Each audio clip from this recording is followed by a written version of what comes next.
જય જવાન જય કિસાન. કેમ છો મારા બનાસકાંઠાના ખેડૂત મિત્રો? મજામાં? તો આજે આપણે ખેડૂતની તમાકુ વિશેની માહિતી લઈએ અને ખેડૂતને કેવું શું થાય છે કે હાલ બધાએ ખેડૂતો દવાઓ ખૂબ અતિશય અનલિમિટેડ તમાકુની અંદરમાં ચાલુ કરી છે. તો આપણે બાપુ જેવા વર્ષોથી ખેતી તમાકુની કરે છે, બાપુને થોડું પૂછીએ કે આમાં શું શું દવા નાખવાથી ફાયદો ખેડૂતને તમાકુનો સુધારો વધારો થાય. તો થોડી બાપુ તમાકુ વિશે થોડી વાત કરો ને.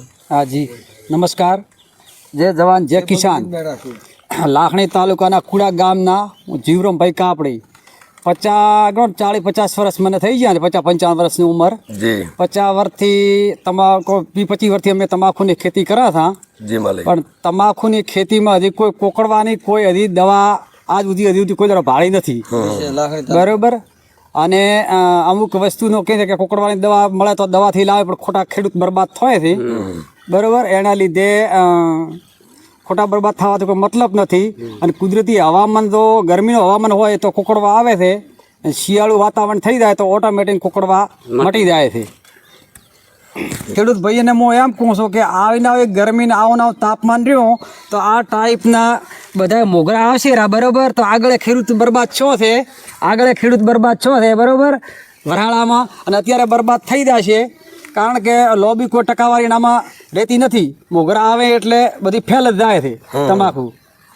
ભાઈ ગરમીને લીધે જો કોકડવા છે, હાસો છે. જીવા કાકાની વાત ખોટી નથી. જેમ મેન હવામાન શિયાળું રહે અને ઠંડી પડે અને શિયાળું વાયરો રહે હવામાન, તો આ કુકડા મટી જાય ને કોઈ દવા કાર કરતી નથી. તો આ ખેડૂતો જીવરામભાઈ અને કોનાભાઈ, આ તો બધા ખેડૂતો ઉભા છો. તો બધા ખેડૂતો એગ્રોની કે દવા લાવી અને અનલિમિટેડ વાપરે છે, તો છતાંય કોકડવા આવવાનું કારણ શું હે? તો હવામાનને લીધે ગરમી કોનાભાઈનું કેવું અને જીવરામભાઈનું કેવું અને બધા ખેડૂતોનું કેવું એવું છે કે જે દિવસથી તમાકુનું વાવેતર કર્યું તે દિવસથી કરીને આજ દાડા સુધી હજી ગરમીની મેલ કરતો નથી માલિક. જે માલિક કૃપા કરશે ખેડૂતો ઉપર અને ઠંડીનું વાતાવરણ અને શિયાળુ વાયરો હશે તોય જ તમાકુ સુધરશે. ન કે આનો આ જ પોઝિશન રહેવાની હરાહર જો ગરમી રહી તો આને ડળ આવશે ને, ખાલી પોંદડા ભાળી અને ખેડૂતો રાજી થાય એ બે ભલે, બાકી ડળ નથી આપવાનો. નહીં ડળ આપવાનું કારણ કે દાડે આજે ગરમી ચાલુ જ છે અને હોજી વાતાવરણ ઠંડુ માપી જ છે. દાડે આખો દાડો ગરમી પડે, બરોબર, અને આખો દાડો વાદળ રાખે. રાતે થોડા ઘણો ઢાઢો વાતાવરણ થોડા ઘણો આવે છે, લોબો આવતો નથી. એટલે ગરમીના કારણથી આ ખેડૂતોને બરબાદ થવાના ધંધા છે. કારણ કે અત્યારથી હાલ મોગરા આવ્યા રહ્યા, બરોબર. એ હવે મોગરા અત્યારે હવે ક્યારે વધીને આઈડિયાની ઓછી થવાની છે. હા, વિકાસ. તો આ ખેડૂતો બધા એમ કે છે કે એગ્રાની દવા, એગ્રો કલ્ચરમાંથી તમે દવા લાઈન વાપરો છો, પણ તો ખેડૂતો આ કાકાનું કેવું, જીવરામભાઈનું કેવું એમ છે કે તમાકુમાં કોઈ દવા કોકડવાની આવતી નથી ને કાકાને 50-55 વર્ષ થયા. કાકો બી હાચા છે એ બી. 30 વર્ષથી તો હું ખેતી કરવો રહ્યો છું. સાચી વાત છે. થોડા ઘણો કોઈ એરિયાની નોખત એને થોડા ઘણો સુધારો થાય છે, બાકી દવાના કોઈ ઉપયોગથી લોબો નથી થતો. તો કાકા તમાકુ બધું શાકભાજી બીજી ત્રીજી હાથી નાતી ઓર્ગુની થાય, તમાકુ તો આ જીવન થવાની નથી ઓર્ગુની ના. તો કાકાનું કેવું એમ છે કે તમાકુ કોઈ દિવસી ઓર્ગુની થવાની નથી.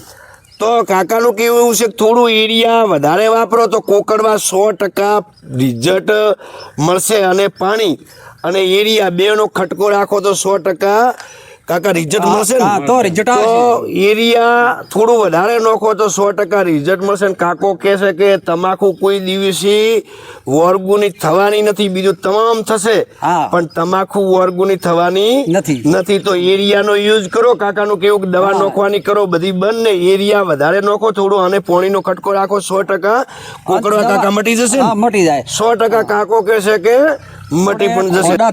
પાવા ને તો તમાકુ તો સારો રિઝલ્ટ આનો આવે છે, ને તો ફુવારાથી પાવા ને તો ફુવારાને ઓળે દોળે પાણી મળતું નથી. એટલે કાકા અહીંયા બેસીને થોડી વાત કરો. તો આ તમાકુ તમે કહો છો કે તો ખોડામાં આ રીતનું પાણી આવે એટલે પૂરું થડમાં મળી જાય. હા, એને પૂરું થડમાં મળે ને એનો વિકાસ સારો થાય, ધડો આખી સોટી જાય, પકડી જાય. કાકાનો કેવો જળનો વિકાસ. તો આ ઝાડ મોટો થાય તો કાકા ફુવારા તો પાણી નહીં જતું હોય ને આના થડમાં? તો ના, ફુવારા પાણી ના મળે. અને તો તમે અંદાજે આ ખોડોથી તમાકુ બધી કરી છે હા તો વીઘે ઉતારો કેટલો લેશો વીઘે 40 મણ જેવો ઉતારો મળે. અને ફુવારો વાળો ઓછો હાલે? ફુવારા વાળા ઓછો હાલે. ફુવારા શું કે અત્યારે પાણી ઊંડા બોરના ગરમ આવે છે. અચ્છા. ગરમ થી પોંદડા માં પડે એટલે પોંદડો દાદ કરે છે. અચ્છા. અને વિકાસ કરતો નથી. બરોબર બરોબર. એટલે છૂટું પાણી તમે ઓળા કરીને તો મોય મેલો ને તો એને પૂરું જળને પાણી મળે તો એ વિકાસ સારો કરે. કાકાના અનુભવ બોલે છે. અનુભવ. 50 વર્ષના અનુભવ કાકાના બોલે છે કે ખોડોથી તમાકુ જેટલી ખોડોથી વવરાય એટલું ખોડોનું વાવેતર કરું. કાકાનું કેવું હોય કે આ છોડ મોટું થયા પછી એને પોણી હોય થડમ જતું નથી અને ખોડો હોય ખોડા પાળી હોય તો આને થડમ પોણી આવે ને જળનો વિકાસ છે આટલા સુધી હા, પૂરો થાય. થઈ જાય. અને ખાતરો આમ દરડી કે ભલે રીંગ આલે કે દરડી નાખે તો બી આને ખોડામાં પોણી એક લેવલ થઈ જાય એટલે બધી જગ્યાએ કાકા ખાતર હચવાતું હશે ને? ખાતર complete પૂરું મળે. અને ફુવારાની પદ્ધતિ એ ખાતરો આમ છૂટું નાખે તો કાકા આ કાલસામી જાય ને ખાતર? ખાલ સામ જાય પછી પોંદડામાં ઠાર પડે પોંદડા માથે તો દોણો પડે થી પોંદડો બળી જાય દાધી જાય. આ પ્રશ્ન આ કાકાનો જીવરામ કાકાનો 50 વર્ષનો અનુભવ કે છે તો મારા ખેડૂત મિત્રો થોડા બી જાગૃત થવાની જરૂરી છે.